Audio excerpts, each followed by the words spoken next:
Thank you very much. I'm just getting my screen ready to share.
So welcome to this webinar about creativity and digital literacy.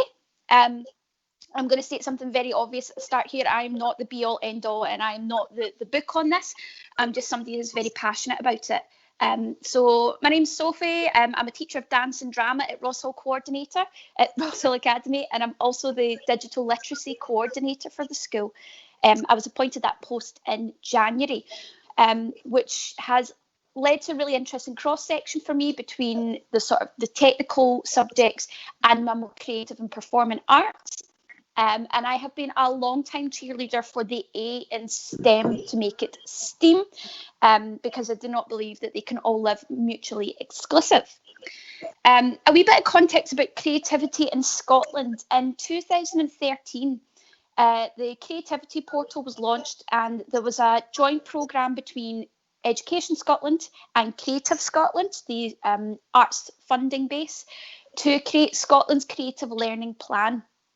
In that, they identified two main ways that we should be aiming to encourage creativity in Scotland, and in particular our young people. That is the creativity in learning, teaching, assessment and achievement as one branch, and creativity and employment as a second branch. From their documentation that they uploaded, and I'll give you the links and the titles of those later on, they identified what the main creativity skills, and they identified from that the fact that a lot of what we try to achieve within a curriculum cannot be accessed without encouraging these creative skills. Things like curiosity, open-mindedness, imagination, problem solving. Students that are able to access just one of these will have a more creative approach and will be able to access more, it's believed, in their curriculum and in their employability skills. The wee picture you can see there is a few of my students. So in November, there was a Creativity Portal event, and we were asked to create a performance and take a performance along to show what we thought creativity was. It was myself and my colleague Kirsty, who's the head of performing arts. And we put it to a group of children that volunteered from first year up to sixth year, and we just asked them to sort of spitball and start creating. It wasn't a directed piece by us by any sort of long shot. We were facilitators, really. And they started coming up with a lot of really funny and interesting stuff. So on the right in that picture there, you can see a young boy who is being Isaac Newton, sort of discovering the idea of gravity, and we have a student being a tree. And I'd like to point out that only drama teachers get to make the joke about having wains being trees.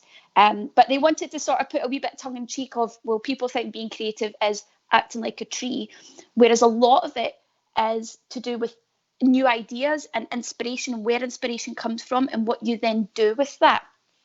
And something really poignant that the young man who was playing Isaac Newton said during the process was, he pointed out that he didn't think anything could have been created without somebody being creative in the first place. And the fact that he said that has always stuck with me.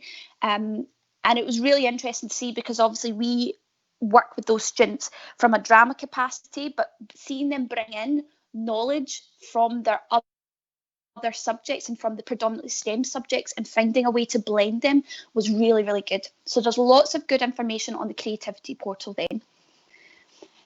I'd like to point out that creativity loves digital technology and digital literacy. It's quite often attributed to Einstein there, that necessity is the mother of invention. Well, he repeated it, but it's actually a gentleman called Shatka, sorry, I can never pronounce that added on, but its father is creativity. And it's to drive home that idea that anything that's made has come from a requirement, but it's also come from a creative point of view. And that's for any invention, idea, anything that we bring alight. When I thought more about where creativity lies within digital technology and literacy, I did a wee bit of reading and found quotes like this. The future of innovative thinking relies on breaking down the distinction between these principles, which very much comes in line with my thought of we cannot leave the A out of STEM. We cannot reject the arts when they so much encourage creativity and can help us find more creativity within the STEM subjects. The digital literacy kinds of pedagogical practices are not just necessary for promoting learning, but they're crucial to ensuring that schooling is relevant and meaningful to the world around them, to the skills that they need for employability, for life, for learning, for work. And the idea of separating any sort of separating any distinctive skills from a different range of skills, i.e. our logical subjects from our creative subjects, can cause a friction and doesn't allow a sort of cohabitation where those skills and ideas should be able to work freely with each other. Within the benchmarks for digital technologies, lots of buzzwords come up that you would normally associate with just your creative things, such as curiosity and exploration, creativity and innovation, collaboration, exploration, discovery, presenting and communication. These are all highlighted within the benchmarks, and these benchmarks range from level 0 up to level 4. So we should be able to incorporate our digital literacies with creativity and find that they blend easily. It shouldn't feel like a fight. It shouldn't feel difficult or forced. It's already there, so it should happen naturally. Creativity and digital literacy in Glasgow, we have a great partnership going on. Most of you, I hope, are aware of the 30 days of creativity that's been going on with the relevant hashtags along the screen there. This is a collaboration between Digital Learning for All, the sort of digital literacy aspect of Glasgow's education, Glasgow Create, which are the expressive arts branch, who've been working together as well, and the Apple Regional Training Centre, who've been helping to promote it. And it's kind of mostly the skills and the apps used have been coming from Apple, and this amalgamation and joint work between the three has really done a lot to boost creativity and highlight that it doesn't mean that you go and make up a play. It is using different skills and different digital literacy skills to make something a little bit different, a little bit more interesting. Things I was thinking about the one that we did the other day where we were creating our name by taking pictures of different letters, and I was going round and I was suddenly realising like my Cluedo box has a very distinctive font style as opposed to the dog food packet that I use for another letter. So the 30 days of creativity has been really, really good. If you haven't looked at any of that, I would suggest jump on Twitter, have a look at that hashtag and go back to day one and follow it, because there's some great stuff out there. There are lots of guides to creativity in our iBooks. So if you go to your iBooks on the iPad, we have the Everyone Can Create and then subsections of that. So on the right, you see the general ones, teacher guide, the early learners teacher guide as well, but there's specifics on video, music, photo and drawing. If you want to have a look, there's a few others, I just hadn't have them downloaded. But these books are really, really good if you want to sit and have a good look through and pull out some ideas that you want to get weaving into your curriculum. So from now, what I'm going to do is I'm going to show you a couple just of examples that I've come up with. I've not given a lot of these any strict context. I've just gone through and pulled through some ideas that I thought could be used in a slightly different way, or could be used to explore deeper a subject that maybe you wouldn't necessarily think of usually. So GarageBand is one of the core apps. And we'd be forgiven for thinking that that is for music and you just go in and create music. But if I think about something maybe in English and we're thinking about creating mood and atmosphere, there is nothing to say that a student can't go on and create accompanying music, maybe music that gets played underneath their book while they're writing or reading it to create to the sense of tension. That can be applied to any level, I think, provided they're structured. Teaching younger students about how happy music can influence the way they're reading a book in primary school could be just as effective as creating something creepy. So hopefully this example plays. All my examples here are mostly in video, and I have just made a really creepy, weird, out the box sort of idea of a quite tense story. So let's see if this plays.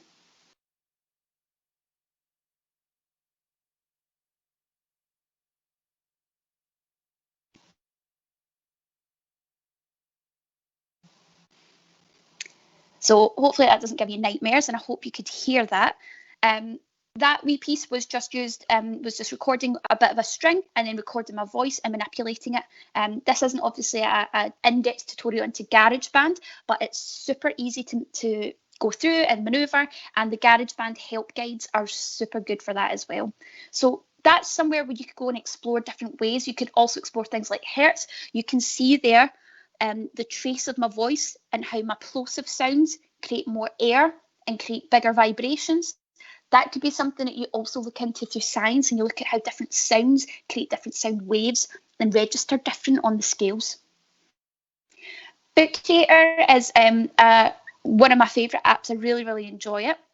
Obviously, it's not a core Apple app, but we all do have access to it in Glasgow City Council. So it's really good for creating comic books. I'm just going to run this through. So this is a wee one that I made for another tutorial I did for my school.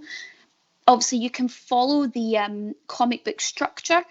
Not only would that be good for comic books, but I'm also thinking for storyboarding. If it's helping students to sort of plan out their ideas a wee bit better, we can go through that. That can be manipulated into a variety of different ways. The comic book could tell the story of somebody in history, and they could make it more fun and engaging, showing us different aspects of their life. There's lots of different colours and styles and ways that they can insert pictures. So it could be a more engaging way as opposed to just writing up a report or a story. Also on Book Creator, I found it quite helpful recently for creatively solving some problems. My colleague in music spoke to me about how he was having issues because he was trying to set students some composition work, but they did not have access to any of the stave paper. Looking through Book Creator, I managed to forget and then quickly remembered that there are a variety of paper styles available. So students could essentially create a jotter for them. So you could use this dotted paper for drawing out your shapes and things like design and in maths. We've got the lines down there. Just press play. Hopefully that goes. There we are. We've got square paper as well, so that could be used as math jotter or again for design. That's the music note paper that I was talking about. That's Merrily We Roll Along for anybody that's interested. We've got the handwriting style of paper as well. They've also got some lovely different borders and textures and backgrounds like that last one. So they could be used to create nice and interesting reports. That last one was My DNA, just a wee example. So that is something where students can creatively go around an idea. I do have a pen that I'm able to use with my Bluetooth, but for all of those examples there, I just use my finger, so it's more accessible because we know that not every student will get a pen, and it's really easy to manipulate on Book Creator. And actually, when you are drawing, it gives you a clear field of view as to where you are putting your pen and where you're drawing at. So it makes it really, really accessible. So different things like designing, if you don't have the physical paper to hand, or if you're thinking about in August where we don't really want to be handing out lots of physical materials because of the old Rona problem, this is a really good workaround that you could look into and start to use. Our sort of video making apps, things like Clips, Green Screen and iMovie. I love all of these. I use a lot of them on a regular basis. If anybody was at my previous webinar, you will have seen this clip before. It's just because I've not been able to film any students because we've not been in school. But two clips here. One was made using Clips and iMovie by the student. That's going to be the video on the left that you'll see second. And the clip on the right was made using Green Screen from students from one of our community primaries. I love all of these apps. They're very, very useful. I use them quite regularly for making video tutorials for my staff. We've got a bank of CPD that we've been creating. So using screen recording in iMovie has been really useful for me to edit that together. Clips is really, really fun for making your short, snappy videos, which you'll see with the student's example. And green screen does what it says on the tin. If you get a chance to, even if you're at home and you've got a couple of children kicking about, use green screen. It is so much fun. It's a very simple app. You don't need a green background. If you just have a wall of solid colour, or maybe you have a blanket that's all blue or all green or all red, hang it up, get them to stand in front, and then see how you can manipulate and change the background and make some really interesting and fun and engaging pieces of film. Going from that, I mean, I would obviously use that in drama to create interesting backdrops for scenes, but that can be used to show students who are reporting live, thinking, oh, you know, they're doing a topic on World War One, maybe in like primary 7. They could be talking live from the trenches, and they could have that projected in the background to make it more engaging. Or they could be telling a scary story, and that's what these students were doing, and that's why we have the sort of creepy abandoned house. So I'll play these 2 clips. This is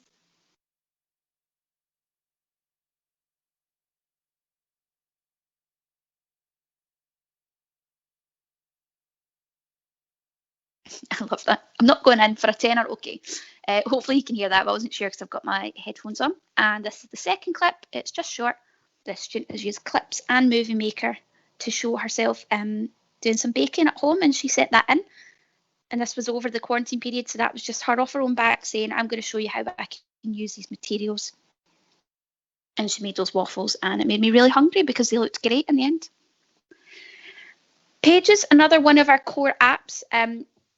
Does what it says on the tin again. It can just be used to create a basic piece of text, which I'll show in this video. You could use it using the templates to make a book. This is one of the ones I did for the 30 Days of Creativity. It's got really nice templates and make it easy. You can make interesting reports. There's my great joke about Arctic wildlife. But there's lots of other things that we can do. There's loads of templates available for you to follow. You can manipulate the colours and things. There are posters, there are newsletters, which could make the sort of write a newspaper task more interesting. They could do cards at Christmas time. We've got certificates, and we've also got these things like pamphlets. And that makes me, you know, from a secondary perspective, I think about things like travel and tourism, National 5 and higher. This could be used to create information about a particular place, but because it's all editable, these could be about anything. These could be pamphlets students make about healthy eating. This could be pamphlets that they make about themselves, about the school. If they're imagining they're welcoming a new student to the school, how would a pamphlet about their school look? There's lots of different ways that you could use that. I particularly use that example because for some reason when I was at school, I loved making pamphlets. I love folding the A4 paper 3 times and having all this surface to write on. So hopefully if students are anything like me, they'll engage with that. Another function of Pages is draw. So I've got a wee sped up video here. The draw function allows us to obviously put in shapes and lines and create images that we can then write around, and we can drag text boxes and things. So I took the idea of maybe somebody is describing something in science. They're drawing up molecules, so that's what I did. If this isn't right and there's any science teachers out there, please don't shoot me. I checked with my husband, he said it looked good. But they can draw in, they can make the shapes, and then they can go in underneath and they can write in their text box and annotate. And I took a wee bit of inspiration from how I'm feeling, so that was the molecule for caffeine. But it's a really interesting way of, rather than just cutting and pasting a picture, students can be engaged with creating the molecules themselves, or this could be anything else. This could be them actually drawing a rhombus and describing a rhombus, or a cube and describing the cube. It's just different ways that we can get them engaged with what they're learning, because I don't want people to think that the iPads just make it into a copy and paste culture, because obviously that's what we want to avoid. So things like the draw and the shapes functions in there can help us really think about what we're drawing, what we're creating, and what we're putting in there.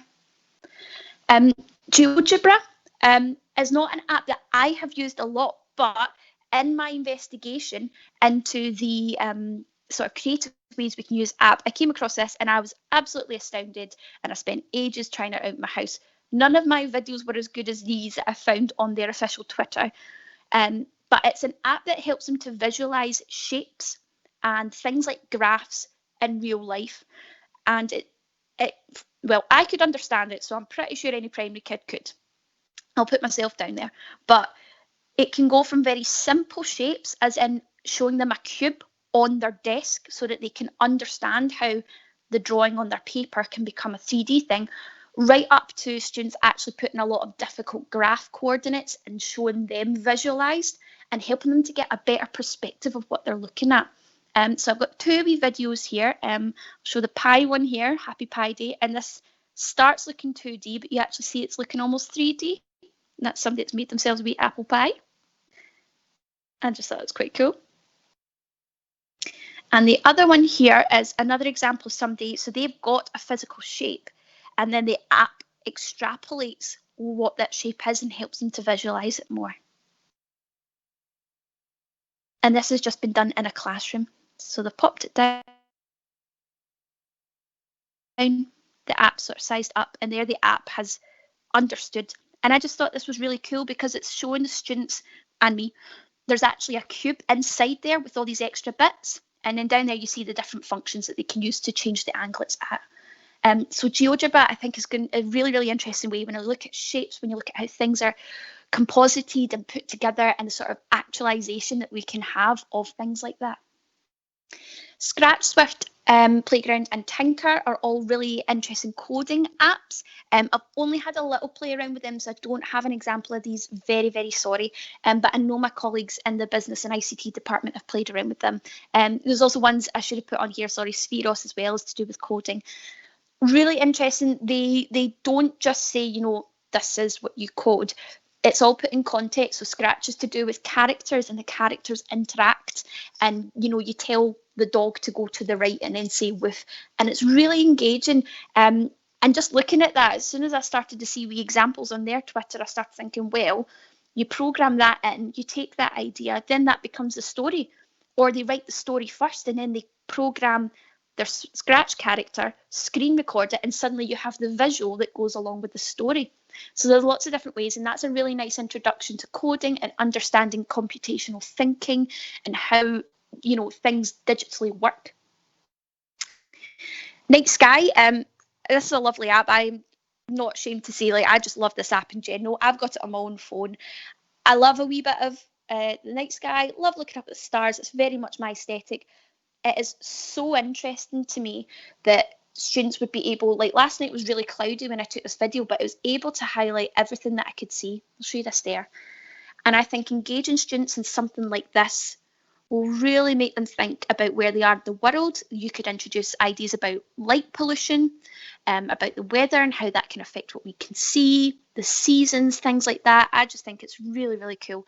And it's a different way of looking up at the sky. I'll play that again. I mean, the fact that they put in the shapes, you know, you've got the crab there for Cancer, you've got the Gemini there. Like, I just think it's really nice visualization and can really give students a different perspective on what they're looking up at.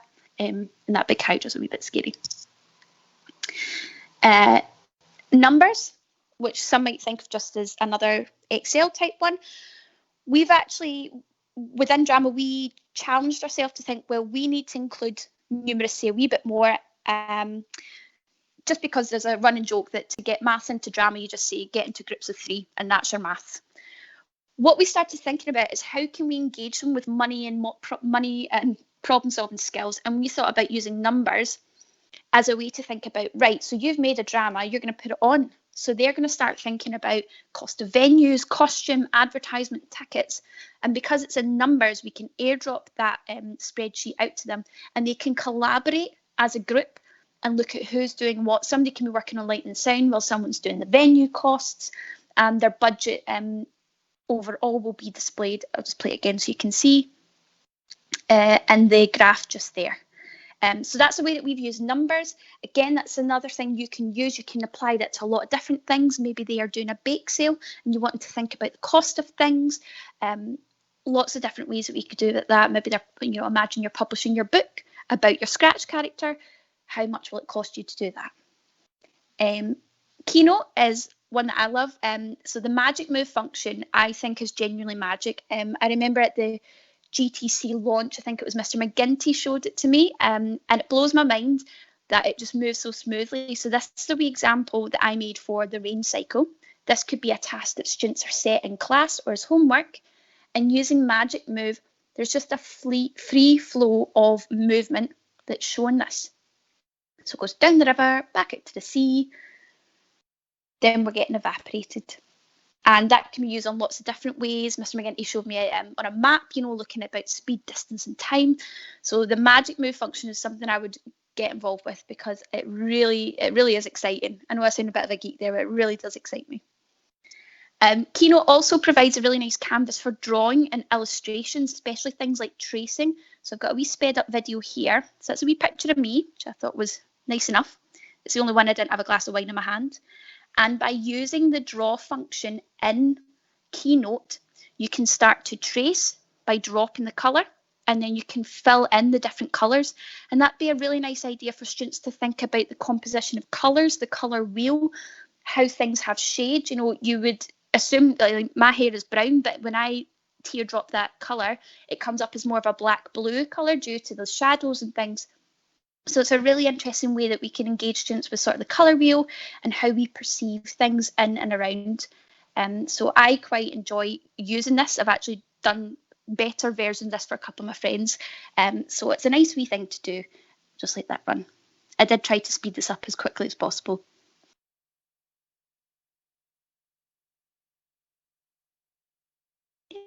Hello there. This was from the Mud Christmas Wreath workshop, which they had at the Radisson Red. Shout out to them. It was a great experience. I would recommend if they're doing them next year. So there we go. So tracing that, you get your wee picture. So Screenrecord is what I use to pretty much give you all of my examples, even the ones I stole from other people. It's that wee button that I've highlighted there. If you're unsure about how to get Screenrecord sorted, I can help you out, or it's very easy to find if you just Google it. Screenrecord's great as well because if students are having difficulty, even get them to screen record it and show you them writing out in Book Creator their maths problem that they're not solving. That will allow you to see where they're going wrong, or it'll allow you to see their thinking, and maybe you can get the marks for their working, but maybe not the right one, which was my entire career in maths. It's also great for evidencing what they've done in the process for creating something. If it is the right answer or it is a positive outcome, how did you get there? Could they show you through Screenrecord how they traced the picture to create that? Could they show you how they loaded up the shape in GeoGebra? Could they show you how they created the molecule? So Screenrecord's a really, really positive app for that. I've tried to speed up a wee bit here. I know we're getting close to time, sorry. So just going forward, what I'd like to leave people with is I don't want you to feel like you have to label one thing as creative. It enforces the logical versus the creative mindset, and it alienates people. I think if we're too quick to say, well, he's creative and she's quite, logical and scientific, it creates boundaries and it makes people think, well, I can't be creative because I'm not into my music, my drama, my art. I'm not creative. Vice versa, it means that some people feel they're not allowed to access the sciences because they feel like, well, that's not my lane to get into. We really want to make sure that's blurred and there aren't so many distinctive lanes that people are forced into. A lot of people get labelled as creative and they're just loudmouths like me, to be fair. You have to understand that as educators who are getting grips with technology such as the iPads, you're already pushing yourself creatively in the pursuit of bettering your curriculum. So please give yourself credit. Even signing up to a webinar like this on this Dreich Wednesday morning, you're being creative because you're finding another way to better yourself and better your curriculum and therefore bettering your students. Creativity, digital literacy, STEM and STEAM are not mutually exclusive. We all share aspects of it. A quote that I found that was quite interesting is technology, art, science, culture, the tangible and the imaginable. They all fuel each other. They all help make one whole person. And that was somebody reflecting. That was an artist who is a multimedia artist. And by that, she doesn't mean she uses acrylics and watercolour. She's somebody that incorporates technology and science into her artistic pursuits. So there's lots of apps I could have mentioned. I tried to fit in as much as I could. Those are my contact details if anybody has any questions. Just shamelessly promoting our Twitter accounts as well. If you have any questions, I'm happy to try and answer them. And those are the things that I've read and things that I've used today. And that's me. Sophie, thank you so much for that. There were so many amazing ideas within that presentation, and I know you used a lot of the different core apps as well, so it's just a wee reminder that Sophie looked at things like Keynote and Numbers. So the Apple Teacher Monday sessions that are on our Monday afternoons are all recorded, and they're available on the Remote Learning blog if you wanted to have a look at how to explore them a bit further. But there's so much in that. I know there seems to be a wee issue. I don't know why this is. When we're broadcasting via our iPads, the sound doesn't always come through. So unfortunately, we weren't able to hear your wee GarageBand excerpts. But I know you've been more happy to share your presentation because you're so lovely. Oh, no bother. So that's great. And the recording, we'll try and get that up for the end of today or even tomorrow if possible. So any more questions for Sophie, just pop it into the chat. I know she'll be happy to answer. And once again, thank you so much for giving up your time to prepare that for today and to present this morning. No worries. I know it was a total whistle-stop tour, and I know I didn't go into the how-tos of a lot of those apps, but I'm happy to help anybody that does have more questions. There's just too much to cover. There's just too much out there. No, there is, but you gave an amazing idea of how you can use those apps. It's absolutely fantastic. So thank you once again.